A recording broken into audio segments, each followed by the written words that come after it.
I'm Singapore Simhachalam. సింగపూరా సింహాచలమా? Clarity maintain చేయాలి. సింహాచలమే. సింగపూర్ వచ్చి ఇలా అయిపోయాను. ఏమైంది?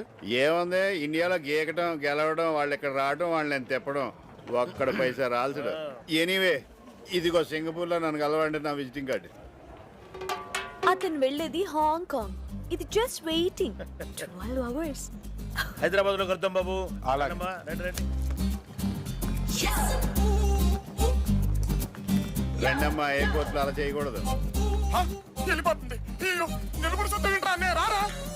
ఈ డాలర్స్ రేపేమో నువ్వేంటి బాబు ఇక్కడున్నావు? విజిటింగ్ కార్డు ఇచ్చాను కదా, కనిపెట్టేయాడు. ఫ్లైట్ ఎలాగో లేట్ కదా అంకుల్. సాయంత్రం వరకు సింగపూర్ చూసి వెళ్దామని. సింగపూర్ చూద్దామనేం కాదు. లేకపోతే మీ ఫ్యామిలీని